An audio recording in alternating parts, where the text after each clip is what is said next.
Venice, city on the water. A place of beauty and romance that attracts millions of visitors every year. Just a few steps from the well-trodden tourist routes, there's a very different Venice, one populated by fascinating creatures.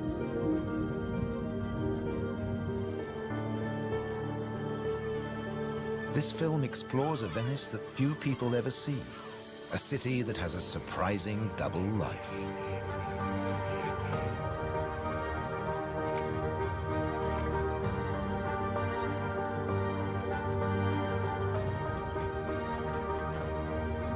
There are secret places and wild creatures in this watery world that most outsiders never discover. In the skies above, on the beaches,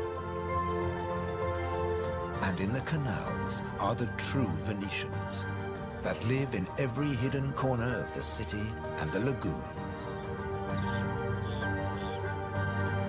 Wild Venice is their home.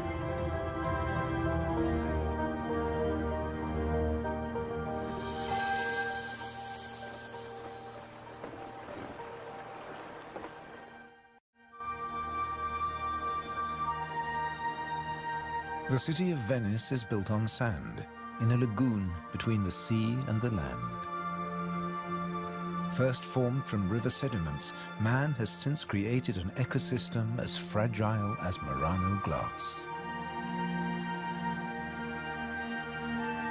Covering 550 square kilometers, it's one of the largest wetlands in the Mediterranean.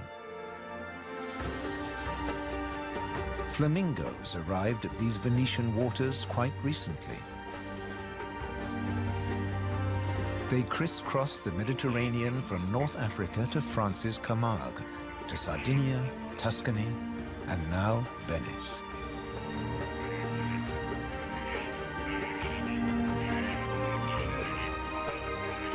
They feed on vegetable matter and small creatures they find in the mud of the lagoon. In the shadow of Venice, the lagoon is the northernmost flamingo habitat in Europe.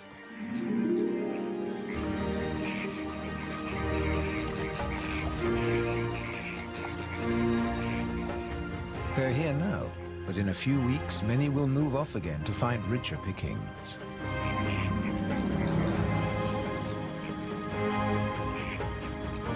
Their takeoff may look clumsy, but once in the air, their flight is balletic and elegant.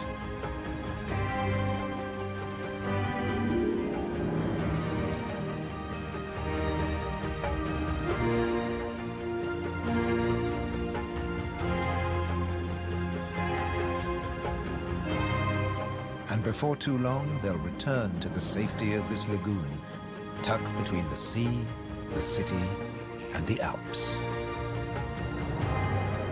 The distant peaks helped form the lagoon. The mountain streams washed their rocky sediment towards the sea to make this habitat.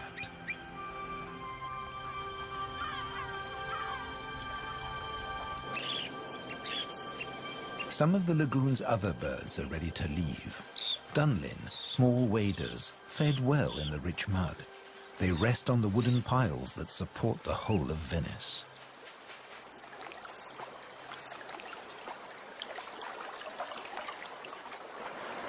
It's spring, time to head off to their northern breeding grounds.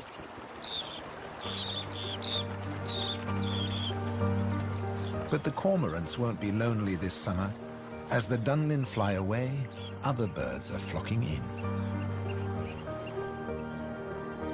A bird's eye view reveals the full beauty of the lagoon. A labyrinth of uninhabited islands, intertwined canals, and swampy sandbanks.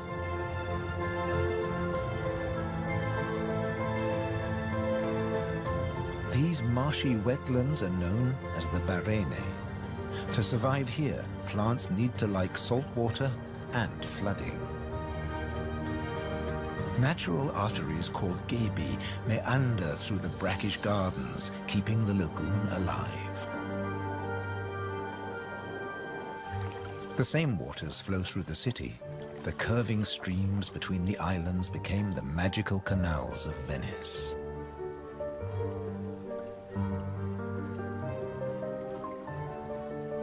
This is the city of bridges.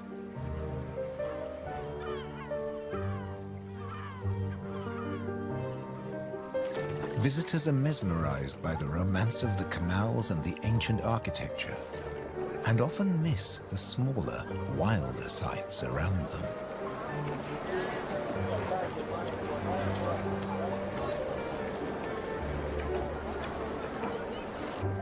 These mussels are true Venetian natives. And now, in spring, they're breeding. The males spawn into the water, and each female produces up to 10 million eggs. Most of the larvae are eaten by other inhabitants of the canals, but up to 10,000 young shellfish will survive.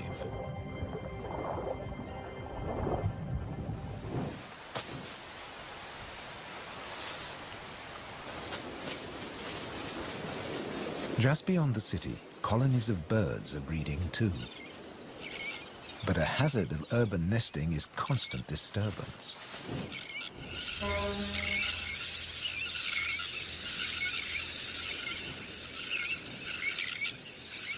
Little terns will quickly fly back to their eggs and can miraculously find their own nest scrapes in the crowded colony. Their cousins, the sandwich terns, lay their eggs directly onto the sand.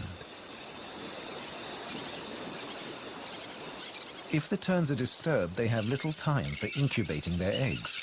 The sand won't keep them warm for long.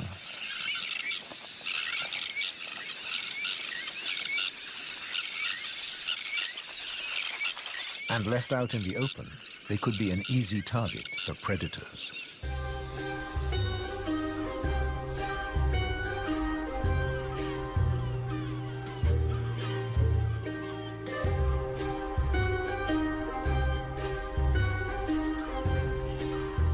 Foxes are the biggest predators hereabouts. But from the air, he's easy to spot. The birds make it known he's not welcome anywhere near their nests.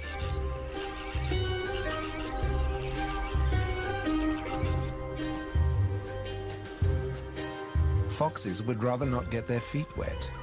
Hunting in these swampy areas is a frustrating business.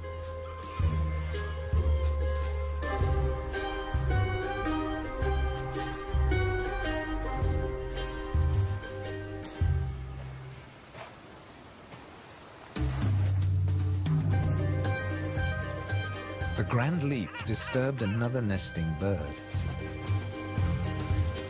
Now it's a question of following the scent.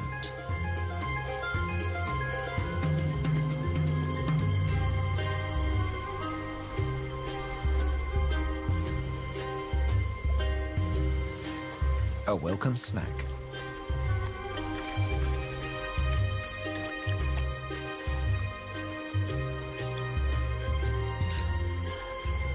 Just beyond the sand dunes is the busy colony.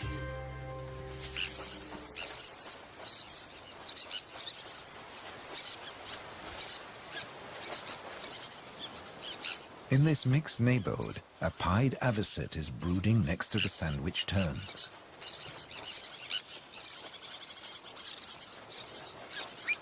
With nests so closely packed, there can be conflicting territorial claims with the common terns.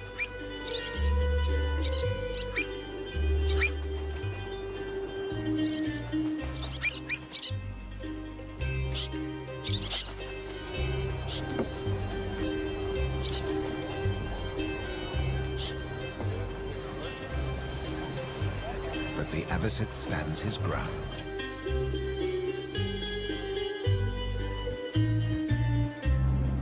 The Grand Canal is the main waterway of Venice, dividing the city in two.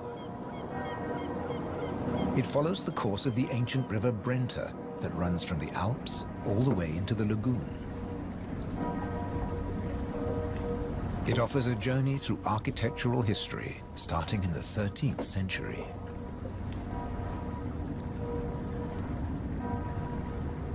The banks of the Grand Canal have other surprises to offer, like Palazzo Malipiero's Rose Garden.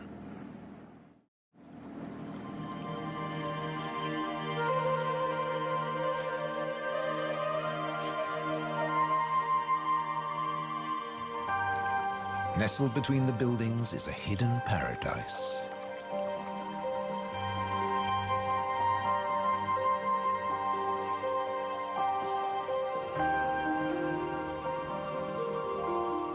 Now owned by a modern-day countess, it has been restored to its full glory, and no detail has been left to chance.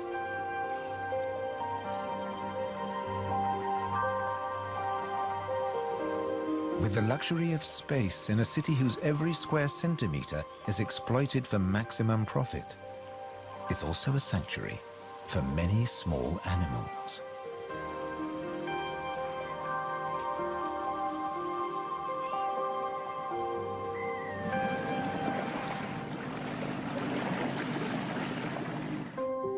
Every day, more than 50,000 tourists visit Venice.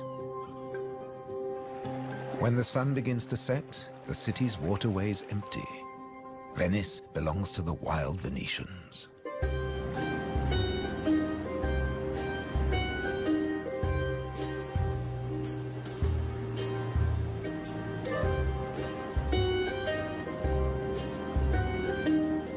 Rats prefer to search for food in the cool night air.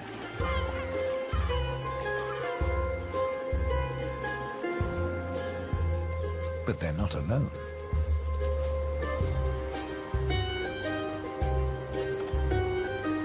Pine martins are hungry too, and rats are on their menu. Pine martins are welcome in the city as they're natural rat catchers.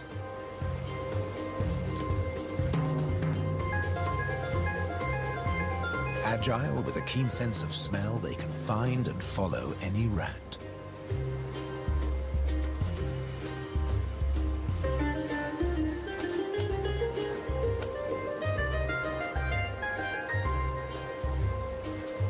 But they're endangered too. Since the rat population boomed, ironically, many martins have been killed by rat poison. The rat won the day, and the pine marten has to settle for dessert.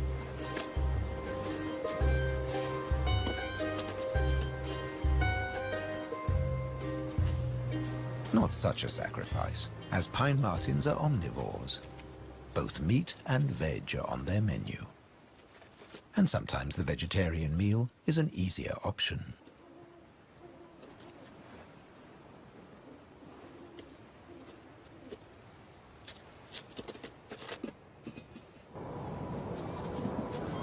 As the rat prepares to sleep, the city of Venice is beginning to wake up. The floating vegetable stalls are the first to move into action.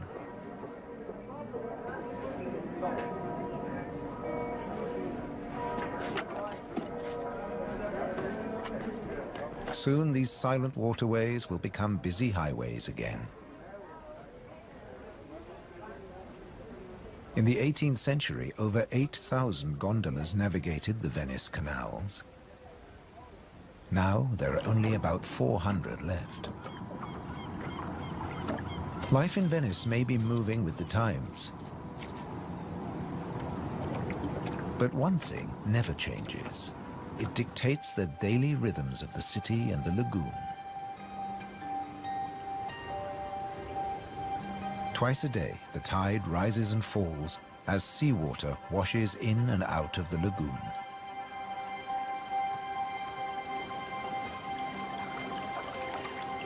The water level changes by up to 60 centimeters.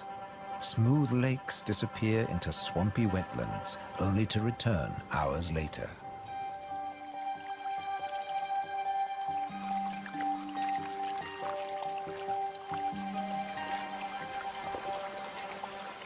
Retreating water levels reveal a surprise. Strange islands that look like complicated water mazes. In fact, they're fisheries at the edge of the lagoon. known as the Valle da Pesca.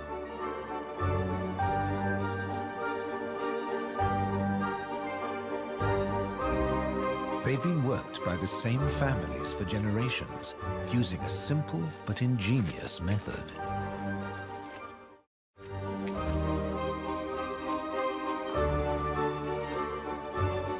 Nets are lowered into the locks that span the water channels.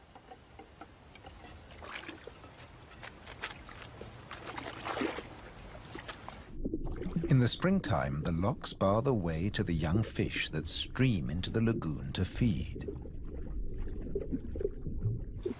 The fishermen raise the nets and catch the small swarming fish in their thousands.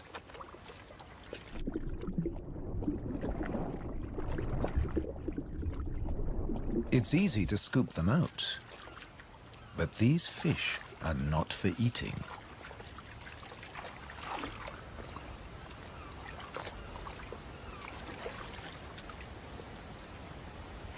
The fishermen place them on the other side of the bars and so trap them in the channels.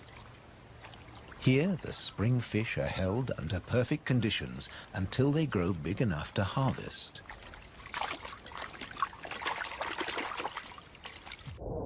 In the autumn, when the fish try to return to the sea, they're simply netted again. This time, they don't get away. Kingfishers have a more dramatic technique.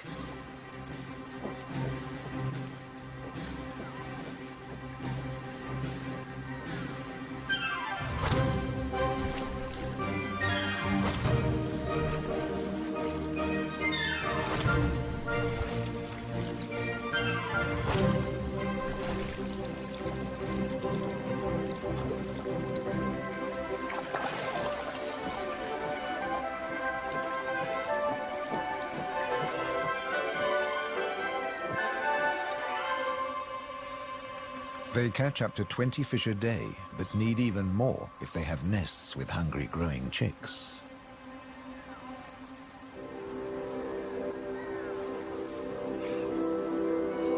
It takes enormous skill, but also violence. A sharp blow to the head stuns the fish. And when it stops wiggling, the kingfisher can turn it round without fear of it escaping. The scales and fins of the fish need to be in line.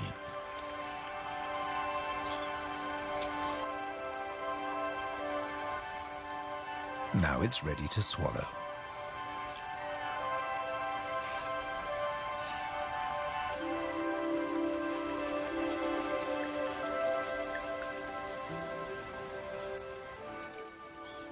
These shallow, brackish waters at the edge of the lagoon are perfect hunting grounds for a kingfisher.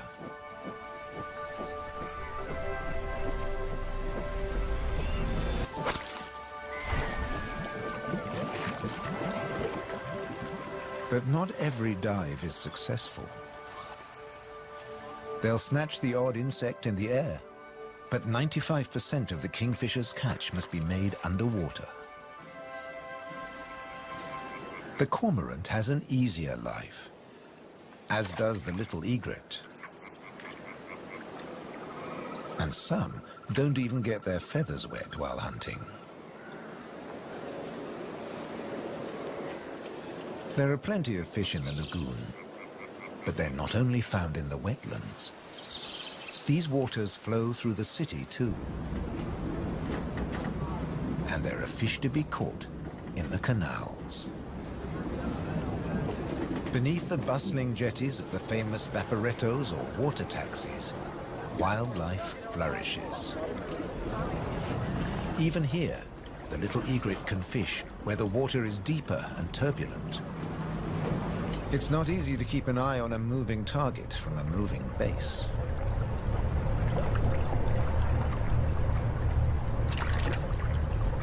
But persistence and patience pay off.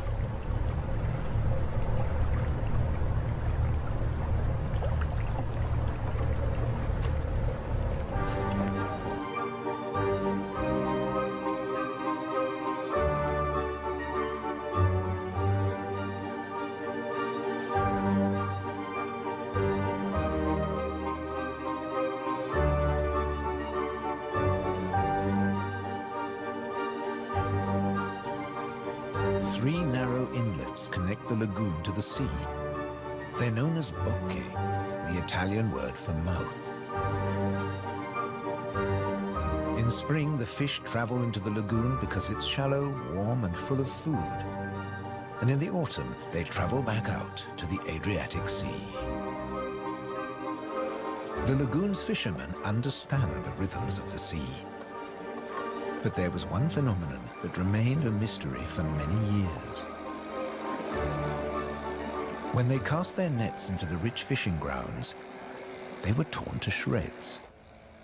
The fishermen believed that water spirits were grabbing their nets and named the area the Tenue, or Hold Fast. The Hold Fast was in fact a jagged reef, an unexpected and magical aquatic paradise. These unique natural rock formations are similar to coral reefs.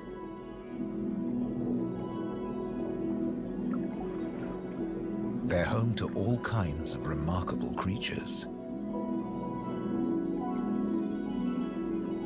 Serpent stars, or marine annelids.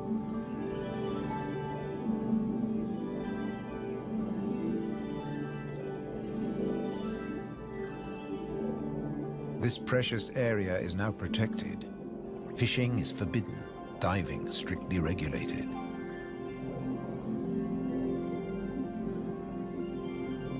Even harvesting a shellfish delicacy like these canastrelli is banned.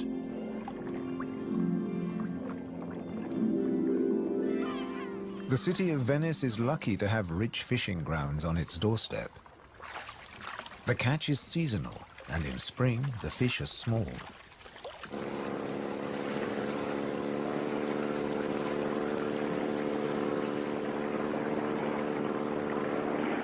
But the fishermen will go out, as long as they can find a buyer. Only the weather can hold them back.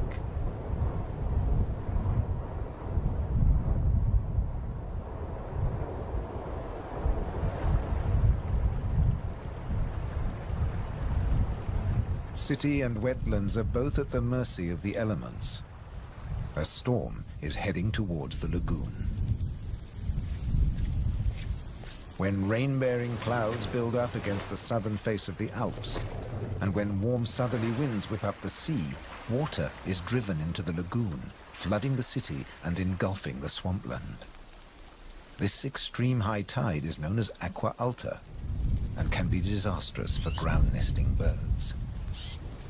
Thankfully, it's rare in the springtime. It strikes more often in the autumn. Storms can vanish as fast as they arrive, and the limpid sunlight that Venice is so famous for bathes the city again. In early summer, Venice teems with tourists.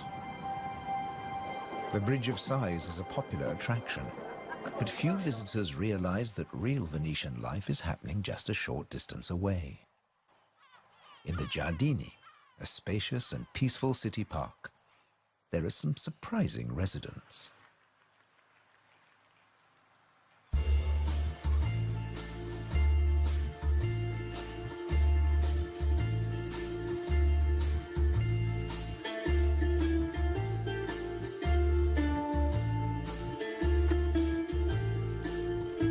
This prehistoric-looking creature is an amorous green toad looking for a mate. After all, this is the city of romance. But for a toad, finding a partner in a city isn't always easy. Even a quiet park is full of danger and disruption.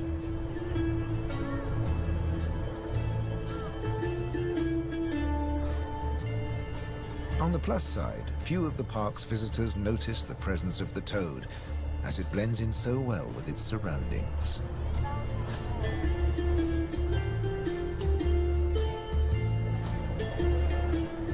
Another of the city's visitors is far more conspicuous. A stark contrast to the ancient buildings it comes to celebrate.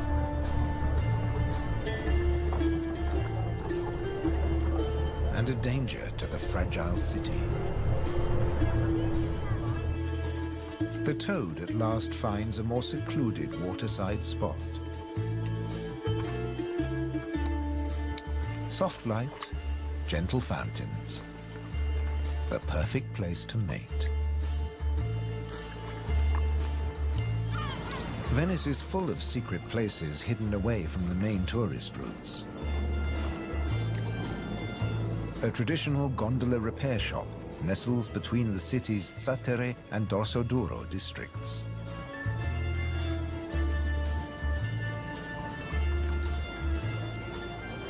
Craftsmen repair the boats in the peace of the backwaters. The tranquility also attracts some exotic-looking animals.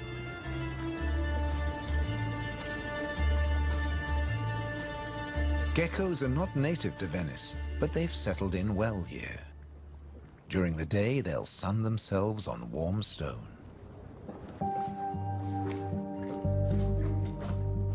They're waiting for nightfall, when the insects they eat will emerge. And in the golden light, birds that hunt geckos settle in for the night. Terns fly back to the safety of the colony, and others enjoy a final bath. Evening always brings a measure of peace to the city. The Grand Canal is now very quiet, a perfect time for the gecko.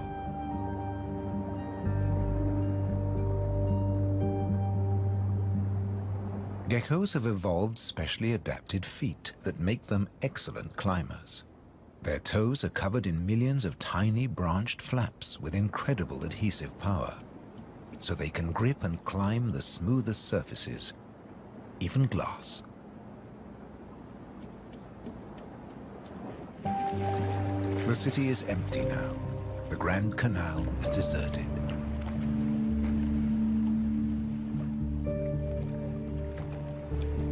The evening's activity has passed to Venice's bars and restaurants.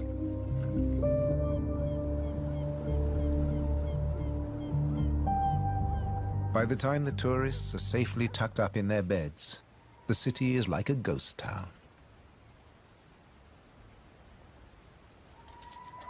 Almost.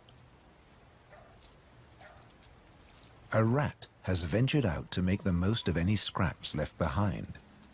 He must take care not to become a meal himself. Owls on the prowl.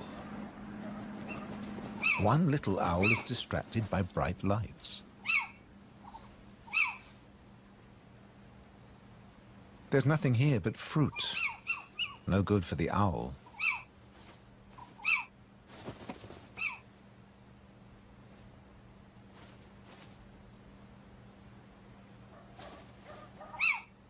This house call hasn't paid off. Time to make a swift exit. The lucky rat will make it home tonight.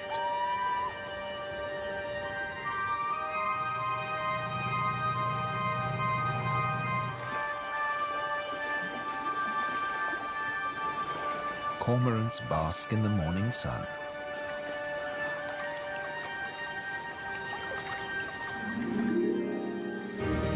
The terns start fishing early. The colony is now a hive of activity.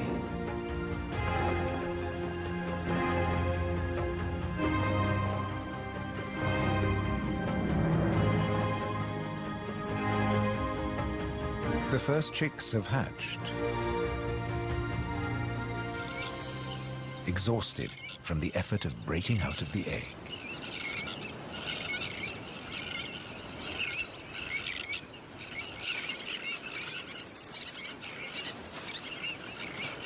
Around them, the colony has turned into a busy Italian restaurant as the adults noisily deliver their food.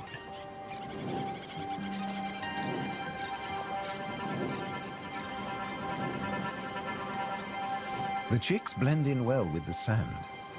Their cries for food are a new and insistent sound on the beach.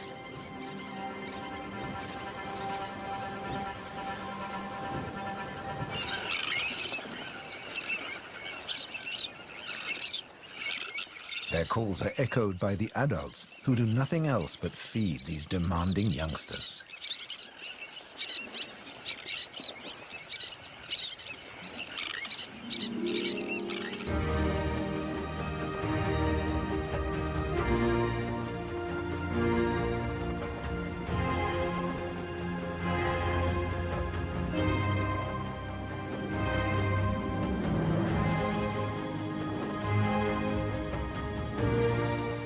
It's hot and humid, and the lagoon is at its most beautiful.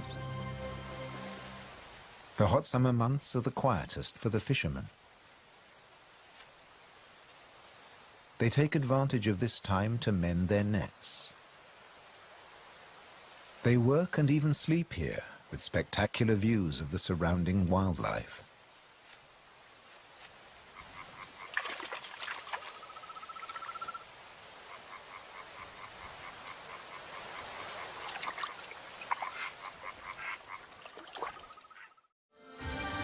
About 8% of the lagoon's surface consists of islands. 20,000 people once lived on Torcello. Now only the cathedral tower remains. Burano is known for its colorful buildings. San Francesco del Deserto is home to a Franciscan monastery.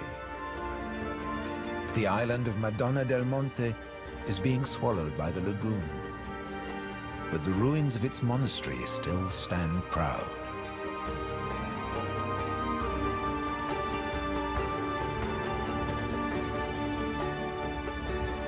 Enchanted places like this are an ideal refuge for wild animals.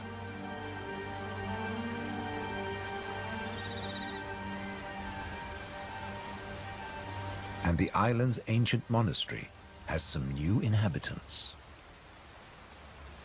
The ruins are the perfect place for kestrels to nest.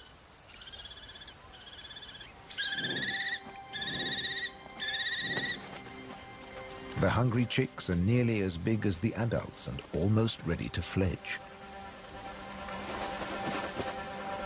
Feeding this brood is a full-time job for both parents.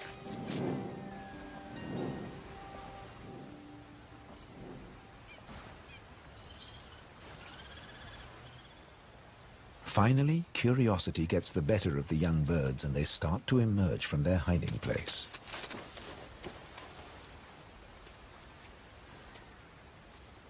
The first nervous explorer is soon followed by a sibling. They wait cautiously on a ledge, while one of the adults watches from afar.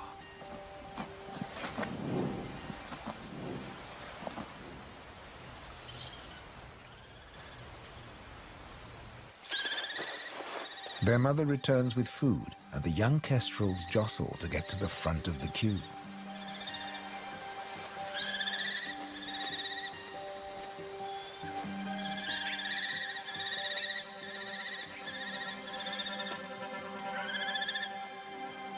The keenest and the loudest chick is fed first.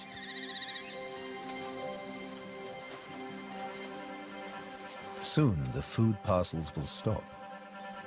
It's almost time for the young to leave the nest and fend for themselves.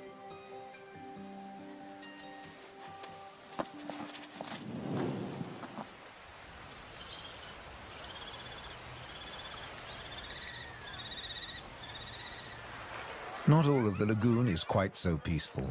Venice's Lido, with its luxury hotels, is where the human bathers gather.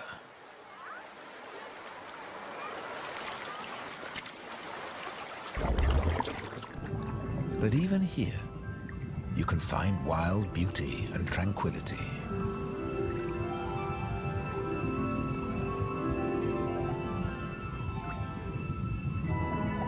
In the Tenue, Venice's reef, one of nature's most delightful performances is in full swing.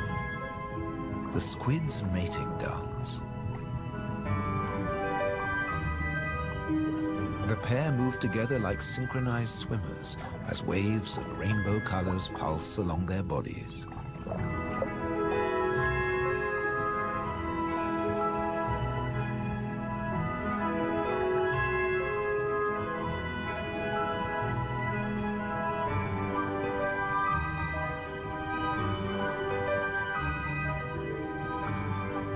It's like an underwater version of the Venice Carnival. Complete with face masks and disguises.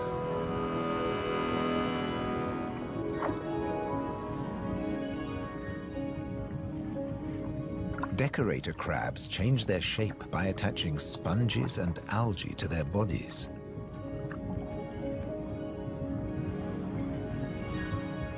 These bizarre disguises are excellent camouflage. The crabs creep past their neighbors and predators like living rocks from the seabed.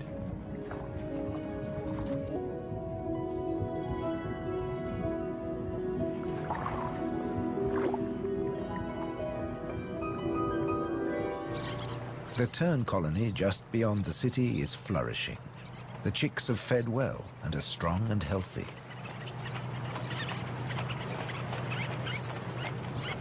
The young birds are gathered in a creche, with 1 or 2 adults looking after them all.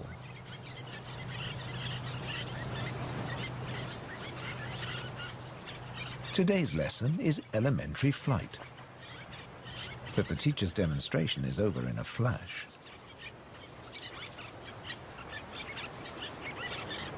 The young birds flap their wings to exercise their growing flight muscles, but they're not ready to take to the air yet.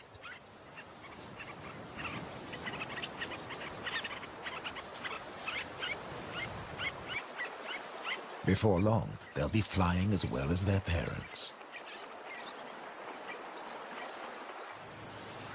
The young kestrels are also preparing for takeoff. They bravely take the plunge and launch themselves into the air.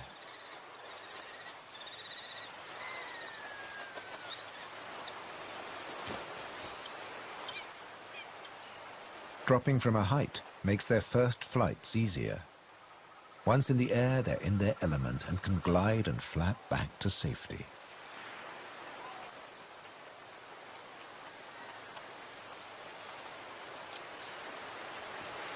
These first flights mark the end of their parental care. Now they have to find their own territory.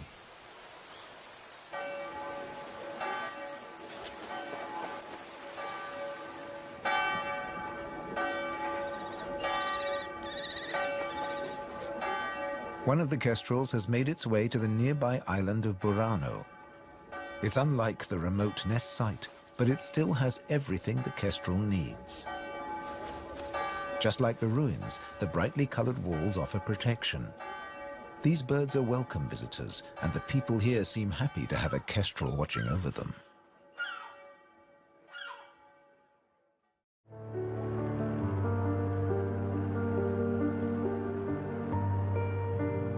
Autumn has arrived, and the wetlands once again change color. A plant called glasswort is responsible for this blush of pink. It flourishes in the swampy salt marshes.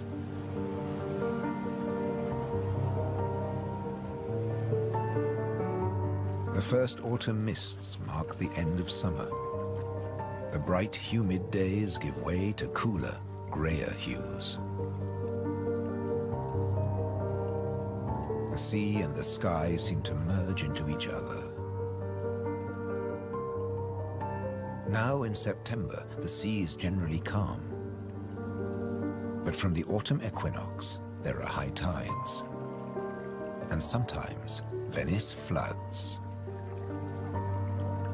For now, the water is still and shimmers like liquid mercury.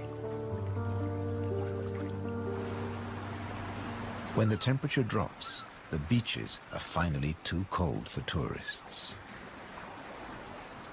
Animals better equipped to bear the chill reclaim them. A hungry fox sniffs along the shore looking for food.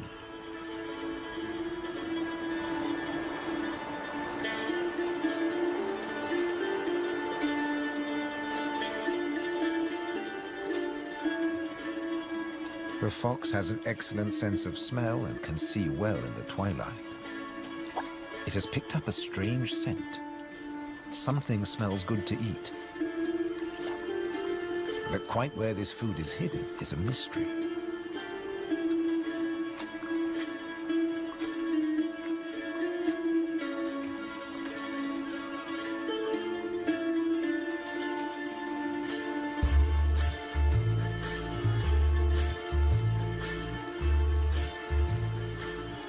Crabs have been crossing the beach, leaving behind a number of trails, and the fox is very confused.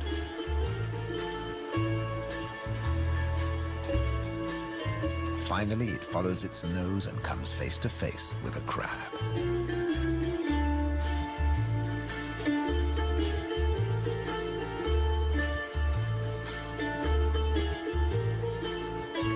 It's an unequal battle, but the crab has the advantage of armor and weapons.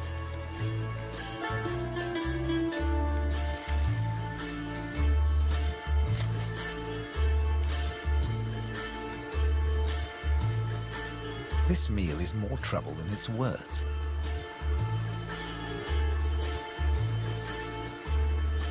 There must be easier pickings. The crab, dazed but victorious, moves off to a more secluded place.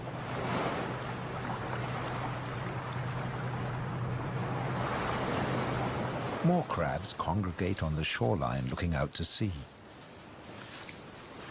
But just across the water, the residents of Venice are having a less comfortable time. The waters of the lagoon are creeping into the city.